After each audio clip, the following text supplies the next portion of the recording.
పద్మాక్షి సోఫాలో కూర్చొని ఉంటుంది. యమున కాఫీ తీసుకొచ్చి పద్మాక్షికి ఇస్తూ ఉండగా ఇలా కాఫీలు ఇస్తూ మాయ మాటలు చెప్తూ కాలక్షేపం చేస్తూనే ఉంటారా?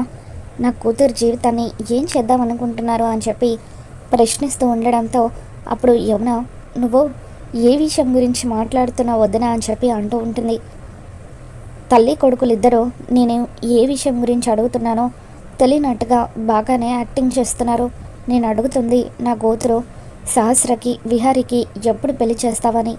అన్ని విషయాల గురించి బాగానే మాట్లాడతారు, కానీ వీళ్ళ పెళ్లి విషయం దగ్గరికి వచ్చేసరికి ఏదో ఒకటి చెప్పి మాట దాటేస్తారు. అసలు మీకు వీళ్ళ పెళ్లి జరిపించే ఉద్దేశం ఉందా లేదా అని చెప్పి పద్మాక్షి ప్రశ్నిస్తూ ఉంటుంది.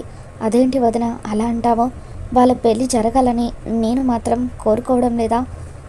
కాకపోతే ఇప్పట్లో మంచి ముహూర్తాలు లేవన్నారని ఆ రోజు స్వామీజీ అలా చెప్పడంతో మనము ముహూర్తం కోసం ఎదురు చూస్తున్నాం, అంతేకాని వాళ్ళ పెళ్ళి జరగకూడదని నేనెందుకు కోరుకుంటానని చెప్పి యమున అంటూ ఉంటుంది.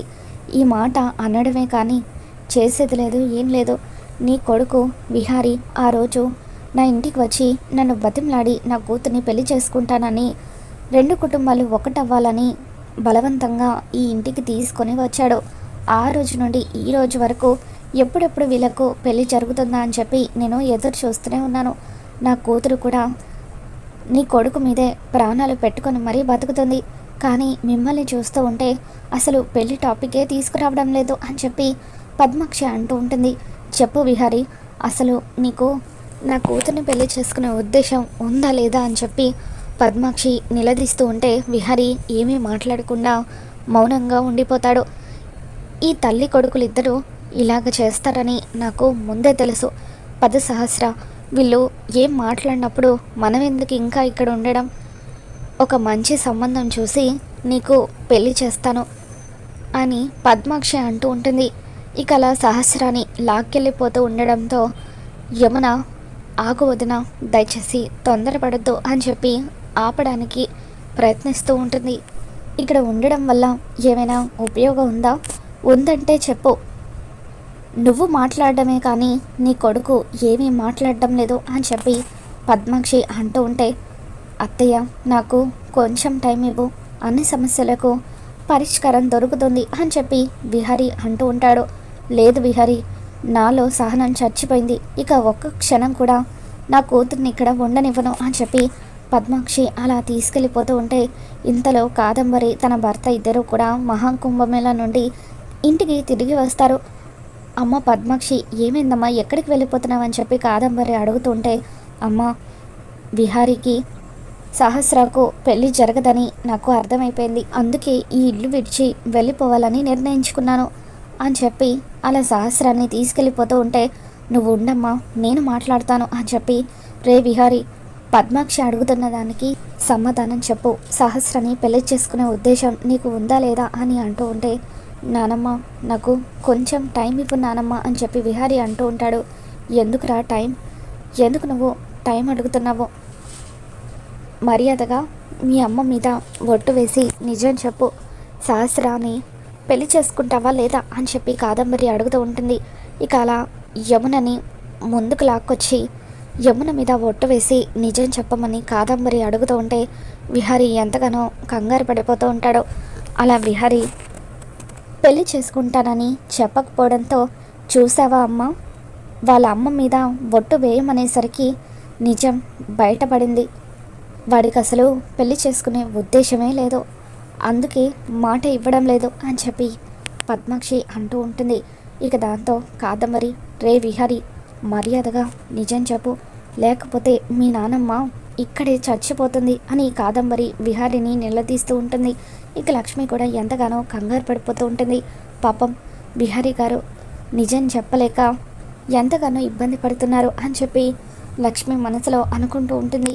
ఇక అలా కాదంబరి చచ్చిపోతాననగానే విహారి, లేదు నానమ్మ, నేను సహస్రాన్ని పెళ్లి చేసుకోలేను అని చెప్పి అంటూ ఉంటాడు. దాంతో కాదంబరి ఒక్కసారిగా విహారి చెంప పగలగొడుతుంది. రేయ్, ఏం మాట్లాడుతున్నారా నువ్వు? సహస్రాన్ని పెళ్లి చేసుకోవడం నీకు ఇష్టం లేదా? ఏం తక్కువరా దానికి? పాపం పిచ్చిది, నీ మీదే ప్రాణాలు పెట్టుకుంది, ప్రాణం కంటే ఎక్కువగా నిన్ను ప్రేమిస్తుంది, అటువంటి సహస్రను పెళ్లి చేసుకొని అంటావా అని చెప్పి కాదంబరి అంటూ ఉంటే అప్పుడు పద్మాక్షి, రే విహారీ, నా కూతుర్ని పెళ్లి చేసుకొని అంటావా? మరి ఎందుకు దానికి ఆశలు కల్పించి పెళ్లి చేసుకుంటానని మాటిచ్చి దాన్ని ఈ ఇంటికి తీసుకువచ్చావు? ఇన్ని రోజులు దాన్ని ఇంట్లో ఎందుకు పెట్టుకున్నావని చెప్పి పద్మాక్షి అంటూ ఉంటుంది. దాంతో విహారీ, ఇన్ని రోజులు నాలో నేను దాచుకున్న ఈ నిజాన్ని ఇప్పుడు మీతో చెప్పబోతున్నాను. ఇకపై నాలో నేను మదన పడుతూ ఈ విషయాన్ని దాచలేను అని చెప్పి విహారీ, నేను సహస్రని పెళ్లి చేసుకోకపోవడానికి ఒక కారణం ఉంది. అదేంటంటే 6 నెలల క్రితమే అనుకోకుండా తప్పనిసరి పరిస్థితుల్లో నా పెళ్లి జరిగిపోయిందని చెప్పి విహారీ అంటూ ఉంటాడు. దాంతో ఇంట్లో అందరూ ఒక్కసారిగా షాక్ అవుతారు. రే విహారీ, ఏం మాట్లాడుతున్నారా? నీ పెళ్లి జరిగిపోవడం ఏంటి అని చెప్పి యమున అంటూ ఉంటే, ఇలాంటిదేదో ఉంటుందని నేను ముందే ఊహించాను అని చెప్పి అంబిక అంటూ ఉంటుంది. నువ్వు పెళ్లి చేసుకుంది ఎవరినిరా అని చెప్పి యమున అడుగుతూ ఉంటే అప్పుడు పక్కనే ఉన్న లక్ష్మి వైపు విహారీ చూస్తూ ఉంటాడు. ఇక లక్ష్మి టెన్షన్ పడుతూ ఉంటుంది. తర్వాత విహారీ లక్ష్మి చేయి పట్టుకొని అందరి ముందుకి లాక్కొస్తాడు. లక్ష్మిని నేను పెళ్లి చేసుకుంది అని చెప్పి లక్ష్మి నా భార్య అంటూ విహారీ అందరికీ నిజం చెప్పడంతో ఇక అందరూ ఒక్కసారిగా షాక్ అవుతారు. నేను దీని మీద ఇంత అభిమానం చూపిస్తూ ఉంటే ముందు నుండి ఇలాంటి పని ఏదో ఒకటి చేస్తుందని ముందే ఊహించాను. నా కూతురి జీవితాన్ని నాశనం చేసావు కదని అంటూ పద్మాక్షి లక్ష్మి 2 చెంపలు కూడా వాయిస్తూ ఉంటుంది. ఇక దాంతో విహారీ, అత్తయ్య దయచేసి లక్ష్మిని ఏమీ అనకండి, ఇందులో తన తప్పేమీ లేదు. అనుకోని పరిస్థితుల్లో తన మెడలో నేను తాళి కట్టాను. తర్వాత తనని ఎయిర్పోర్ట్లో వదిలేసి వచ్చాను. ఈ విషయాలన్నీ కూడా అమ్మకి తెలియదు. అమ్మ ప్రాణాలను లక్ష్మి కాపాడడంతో ఒంటరైన లక్ష్మిని చేరదీసి అమ్మ పెద్ద మనసుతో ఇంటికి తీసుకొని వచ్చింది. అమ్మ లక్ష్మిని ఇంటికి తీసుకొచ్చే విషయం నాకు కూడా తెలీదు. అలా అనుకోకుండా లక్ష్మి ఈ ఇంటి కోడలైనప్పటికీ ఒక పని మనిషిలాగా ఇంట్లో వాళ్ళందరికీ సేవలు చేస్తూ ఈ కుటుంబ గౌరవాన్ని కాపాడుతూ కుటుంబం కోసం చివరకు తన ప్రాణాలను కూడా త్యాగం చేయాలని చూసిందని చెప్పి విహారీ లక్ష్మి గురించి ఎంతో గొప్పగా ఇంట్లో వాళ్ళందరికీ చెబుతూ ఉంటాడు. ఇక దాంతో సహస్ర విహారీ కాలర్ పట్టుకొని నిలదీస్తూ, బావా, దాని మెడలో తాళి కట్టేటప్పుడు నేను ఒక్కసారి కూడా నీకు గుర్తుకు రాలేదా బావా? నేను నిన్ను ప్రాణం కంటే ఎక్కువగా ప్రేమించాను. అటువంటి నన్ను మోసం చేయాలని నీకు ఎలా అనిపించిందని చెప్పి ఇక సహస్ర విహారీ కాలర్ పట్టుకొని నిలదీస్తూ ఉంటుంది. నా మనవరాలకి ఇంత అన్యాయం చేసిన నువ్వు ఒక్క క్షణం కూడా ఇంట్లో ఉండడానికి వీల్లేదని చెప్పి కాదంబరి అంటూ ఉంటుంది. ఇక తన భర్త వైపు చూస్తూ, ఏంటండి మీరేం చెప్పరేంటి అని అంటూ ఉంటే, అవును, సహస్రకు ఇంత అన్యాయం చేసిన నువ్వు ఈ ఇంట్లో ఇంకొక క్షణం కూడా ఉండకూడదు. మర్యాదగా నీ భార్యను తీసుకొని ఈ ఇంటి నుండి వెళ్ళిపో అని చెప్పి విహారీ వాళ్ళ తాతగారు విహారీని లక్ష్మిని ఇంట్లో నుండి వెళ్ళగొట్టేస్తారు.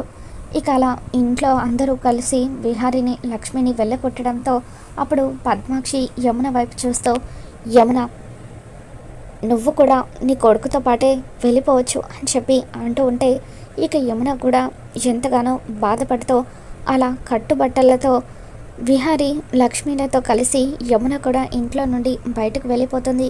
ఇక ఇదంతా చూస్తున్న వస్తా ఏమీ చెప్పలేక తనలో తను బాధపడుతూ ఉంటుంది. మరి రాబోతున్న ఎపిసోడ్లో ఏం జరగబోతుందో మళ్ళీ మన ఛానల్లో తెలుసుకుందాం. ఈ వీడియో మీకు నచ్చినట్లయితే లైక్ చేయండి.